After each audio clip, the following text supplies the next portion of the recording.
Hey guys, good afternoon, family and friends, anybody who's watching near and far. My name's Anthony Arone. We're out here at Saugus Fire headquarters in Saugus, and we're trying to give you guys a little bit of relief from being trapped in the house. Usually this time of year, our fire station has people coming in and out. The doors are always open. We're always very welcoming, trying to give tours of the station and just provide some general knowledge as to what we do here on a daily basis. Obviously, given the conditions, everybody's trapped inside, so we figured we'd bring our fire station to your living room.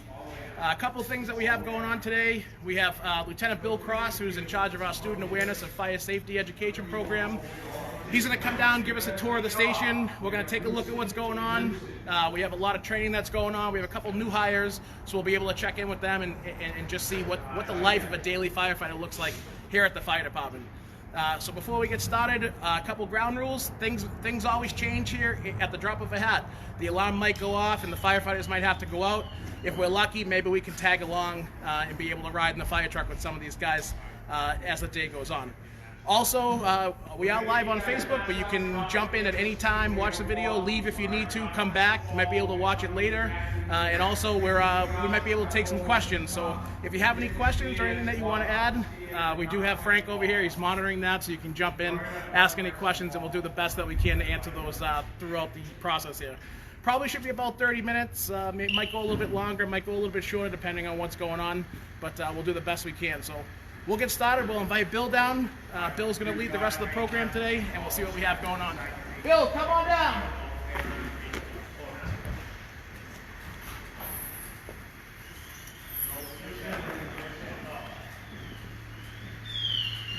All right, how we doing? Bill Cross with the fire department here. We got families home today. Kids are home, parents are home, and they're looking at things to do. Things that don't cost money that allow you to maybe learn a little bit today. In the background, we got brand new firefighters. They're all training back here. We'll try to work through that noise. So we're going to take you on a tour of the fire station. We're going to talk about this fire engine here.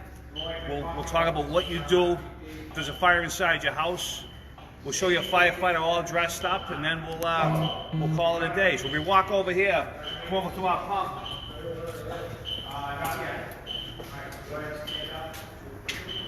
You take a look at this pump here. It looks kind of confusing, but it's really pretty easy. But the question I like to ask the kids is, how many gallons of water is on this pump? And then they look at me and they say, well, what do you mean by gallons? I mean like those gallons of milk you have inside your fridge. Okay? Inside here, we have 750 gallons. Now, that seems like a lot of water. But if I take my nozzle, grab one of my nozzles here.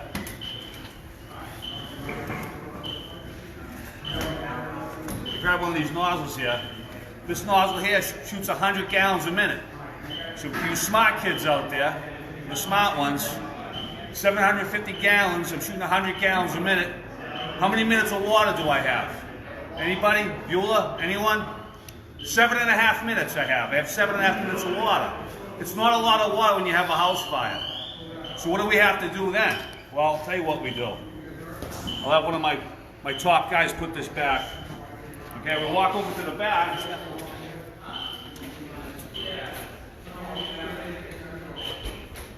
And if you take a look back here, here's my hydrant line right here. This line here, I can get 1,000 gallons a minute of water through this 4-inch line. Where do I hook up to? What do I hook up to? Anybody? Bueller, anybody? Oh good, a hydrant. Right, we hook up to a fire hydrant.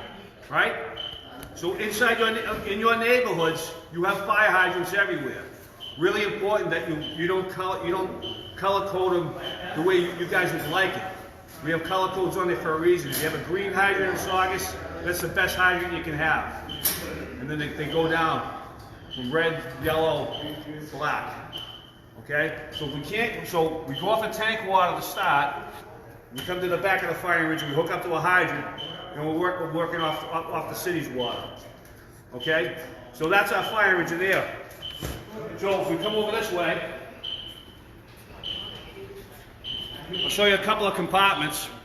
We won't go through everything, I don't want to bore you to death. But what do firefighters do?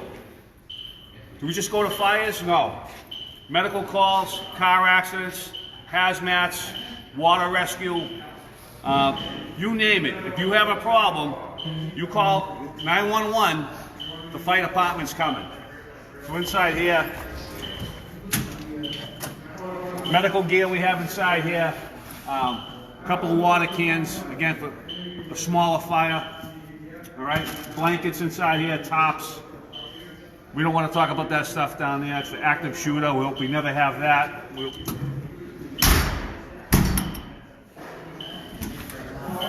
Go up top, and again, in Saugus we have 13 bodies of water. So think about, we're surrounded by water around here. We have our own harbor. We have lakes everywhere, private little lakes that you don't know about. And we have all kinds of water rescue equipment. There's a high-rise pack. Again, we're building like crazy in Saugus.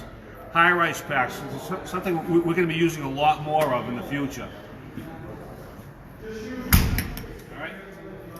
And my last department here, a couple of fire extinguishers. We got some chemicals to put on the ground in case there's an oil spill. So, axes. Again, what do I use? Well, this is almost like a key to any house.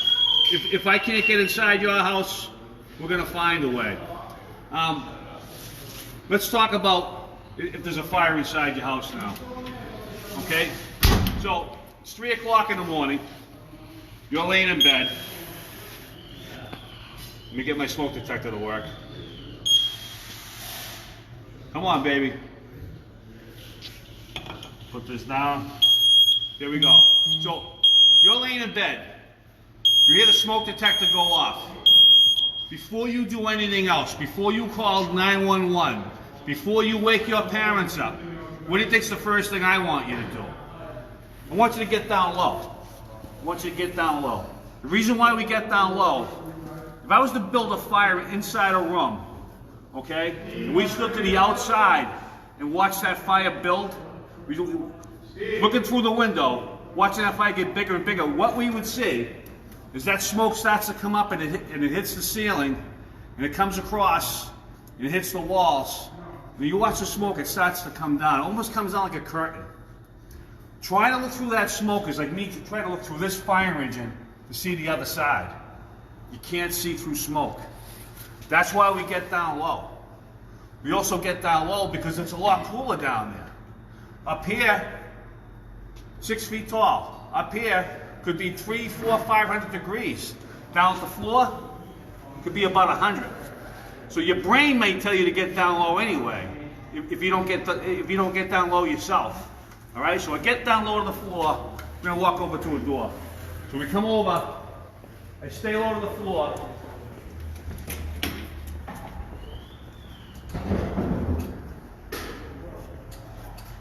And when I'm sleeping, my door should be closed. My door should be closed. So I get low to the floor, and I'm going to feel the door with the back of my hand. The reason why I feel it with the back of my hand is if that knob is hot, my hand's going to come off pretty quickly. So I'm up, I feel the door at the back of my hand. The door's cool, excellent. I'm going to crack the door, I'm going to take a look. It's clear, even better. I'm going to stay low to the floor, and I'm going to exit. When I get outside, where should I go? Anybody, Bueller, anybody. Meeting space. A meeting spot, right? We've got to have a meeting spot. So my boys are 24, 22, and 19.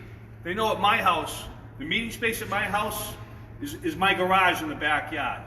So if we get there, and it's 3 o'clock in the morning, Anthony, come over here. We get there at 3 o'clock in the morning, and I say, hey, is everyone out of your house? And he says, no, they're not out of the house. Now we know we have to go in and find them. Because my most important job is to save lives. So by having that meeting spot, you're helping us do our job. So if you don't have a meeting spot, you got homework tonight from the fire department, make sure you have a meeting spot. What if you say you do have a meeting? Do you have a meeting spot? We have a meeting spot. Well, now we can go and fight the fire. Now we can go and concentrate on putting the fire out. Okay, so having a meeting spot's really, really important. Okay? Same scenario. 3 o'clock in the morning. Smoke detector goes off. I get low to the floor. Feel the door at the back of my hand. That door's hot. Do I go out that door? Everybody. No, we don't go out that door. Okay, that door's buying us time. It's keeping that fire away from us. What do we do then? We get to a window. We open that window up. We take a pillowcase, a switch, whatever we have. And in our loudest voice, we yell, "Help! Help!" And we stay at the window. We don't hide. Okay? We don't hide. Remember, I just said, we can't see anything. When we're in these fights, you can't see your hand in front of your face. If you hide, it's not going to be easy for us to find you. So if you can't get out the door, get to a window. Stay at that window. I got ladders on my ladder truck and on our fire engines. We can get to any window in Saugus. But you got to stay at that window. All right, let's go over this again real quick. Smoke detector goes off, I get low to the floor. I feel the door at the back of my hand. The door's cool. I crack the door, I take a look. It's clear. I stay low to the floor and I exit. When I get outside, I go to my meeting spot. Go to my meeting spot. If you don't have one, make sure you get one. Same scenario, come up and feel that door. The door's hot. I don't open that door, the door's buying me time. I get to my window, I take whatever I have, I wave it out the window, and in my loudest voice I yell, "Help!" I stay at the window. Now, a few younger kids out there, I don't want you playing with your windows without your parents knowing this, so make sure this is something you practice with your parents, and you talk to your parents about this. Okay, we're not going to sit there and start opening up windows, practicing on our own. We do it with our parents. Okay? So the next thing we're going to show you is a firefighter all dressed up. So, young firefighter Bobby Roberto, he's volunteered to do this. So we're going to come over. Don't get dressed yet, Bobby, right? So Bobby slides the pole. What do you think's the first thing he's going to put on? Everybody. Oh, his boots. His boots. So he's going to slide his boots on. What I want you to notice is Bobby gets dressed, how he's getting all covered up, okay? His feet are covered, his legs are covered, he's covered up to his waist. Okay? Gets his. Alright, what's next? His coat, sure, his coat. He's gonna put his coat on. He's gonna slide his hood on first though. Slide your hood on first, Bobby. He's gonna slide his hood on. He's gonna put his coat on. Again, notice what's happening. His arms are covered. His back is covered. He's gonna buckle up, his chest is gonna be covered. He doesn't want any part of that smoke or fire to touch him. Any part of that, he doesn't want anything to touch him. All right? All right. So what's the next thing he's going to put on? This is always a tough thing. A lot of kids will say the helmet. A lot of kids will say the gloves. He's going to put his air tank on. He's going to put his air tank on. First thing, he's going to turn it on first. Before he turns it on, you're going to hear a few different sounds. All right? Go ahead, Bobby.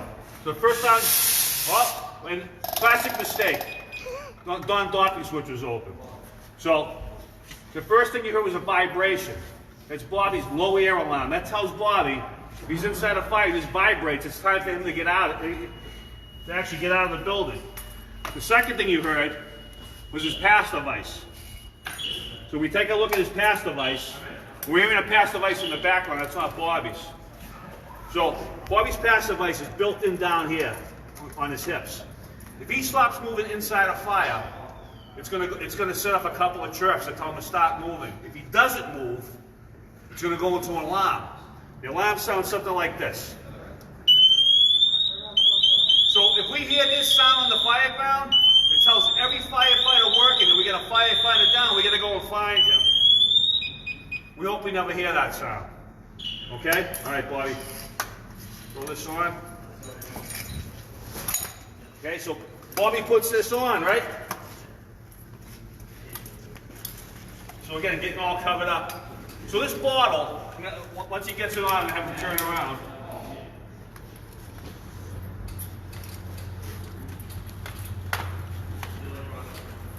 So we turn around. How long does this air last in this bottle? You kids know how long it lasts? Anyone know? Oh, I'll tell you right now. So it's a 30-minute bottle. So that's if Bobby is sitting down at the kitchen table, reading the newspaper, and breathing off the bottle. It would last 30 minutes. Okay, if he's working really hard, he's in really good shape, it's going to last 20 to 25 minutes. If he's in pretty good shape, 10 to 15 minutes. If he's in bad shape, 5, 6, 7 minutes. Bobby's in great shape. This kid could breathe all day long, so he probably gets 35 minutes out of the 30-minute bottle. All right? So that's a 30-minute bottle. All right, so we turn around, right? So what's the next thing Bobby's got to put on? He's got to put on his mask. All right? So notice, this kid's getting all covered up. So you're going to put his mask on. He's going to slide his hood up. Check your seal out first, my friend. I'll give you 5. Seal is good. Give you 5. Good seal. All right? He's going to put his helmet on.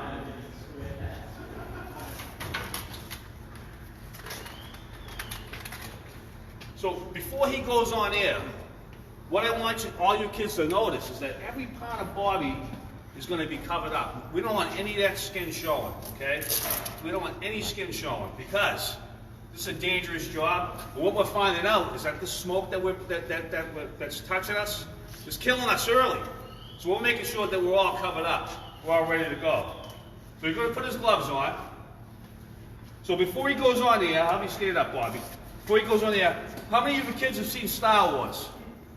I bet you everyone has. So I seen Star Wars when it first came out back in 1977, and every kid knows this answer.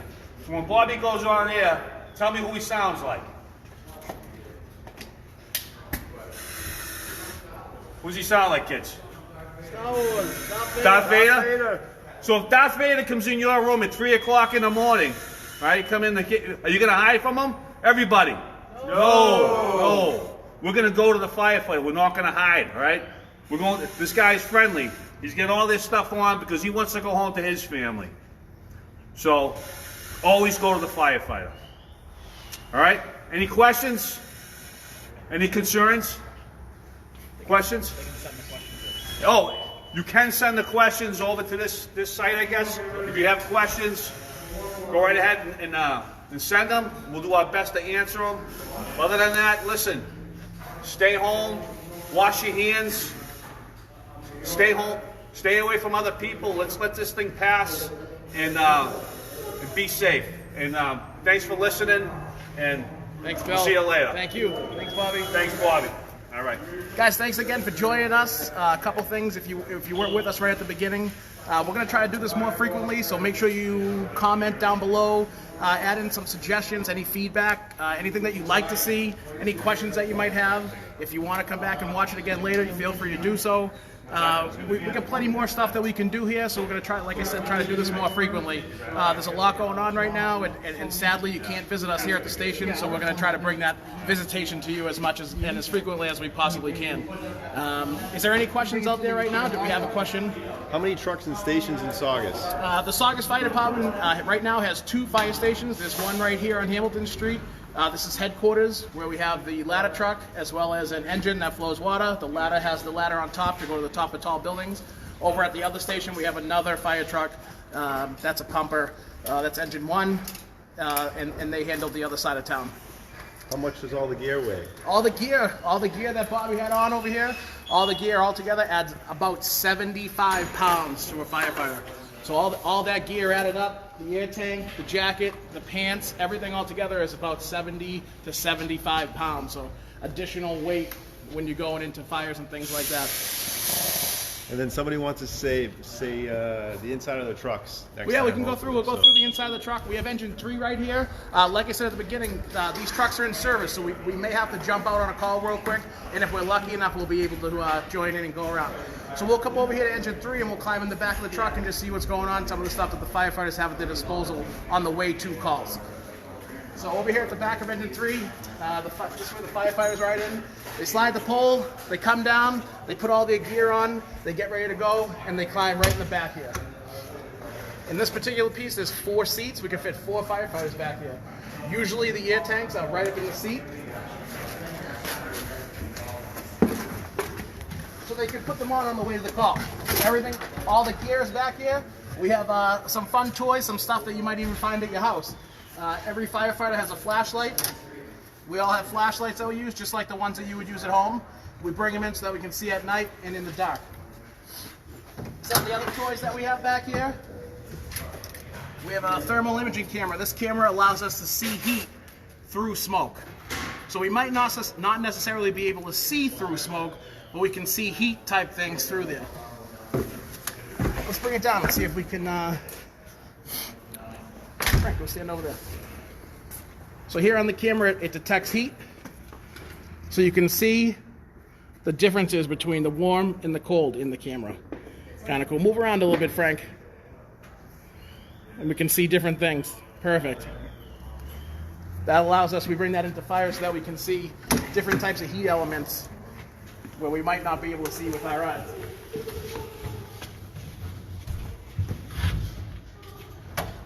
Some of the other stuff that we have back here are medical gloves. We wear our rubber medical gloves on every call to protect us as well as patients from different types of diseases. We have more different types of flashlights. This might be similar to some of the ones that you have at home, some of the ones that you play with in the basement.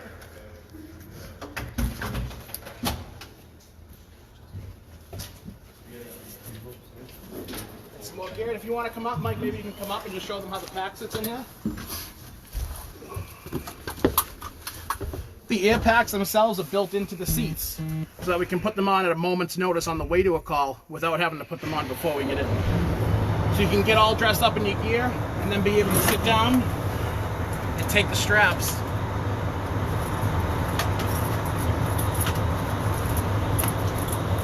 and be ready on the way to a call. And it keeps you strapped in case of an accident.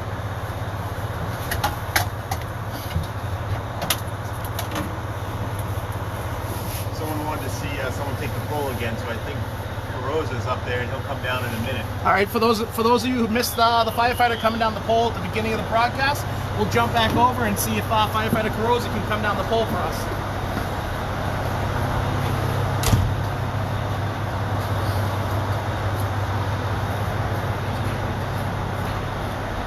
John, you can come down for a question?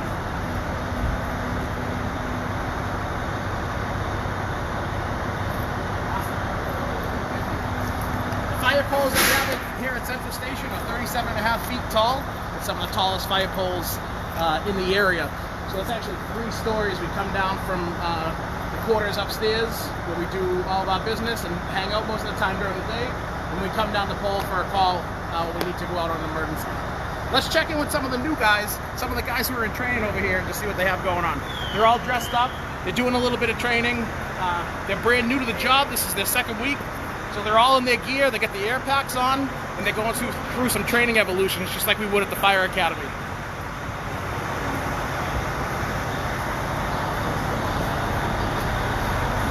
Guys, so same thing, everybody's dressed all the time, everybody's in their bunker gear at all times. These guys are waiting to go into a training evolution. They're going to do some search and rescue type stuff where they're actually going to hold the hose to try to find their way in and out of emergencies when the hose line is there. These guys are waiting. You can see they have the same gear just like we have in the fire trucks. They have helmets, gloves, air packs, jackets, masks, everything that they need to do their training. This is what we do all day long. We go through different types of training, whether it be air stuff, ladders, hose. There are some days you'll see us outside. There might be water flowing across the parking lot or ladders up against the building, but it's all part of the training that we do on a daily basis. Any other questions? Do we have any questions come in? Not right now. The Wilsons are watching. I'll go like there. Awesome. So what we'll do is we'll check back again later on. If there are any questions that come up, if you're rewatching, feel free to send them over. Any feedback, positive, negative, maybe we'll come up with something and we'll do this another day. We just wanted to kind of have everybody join us since you can't come down and visit us, but we wanted to give you the opportunity to see what we do here on a daily basis. So thanks again for joining us. Thanks, Lieutenant Bill. We appreciate your help today. My name's Anthony Arone, and hopefully we'll see you again soon. Thank you.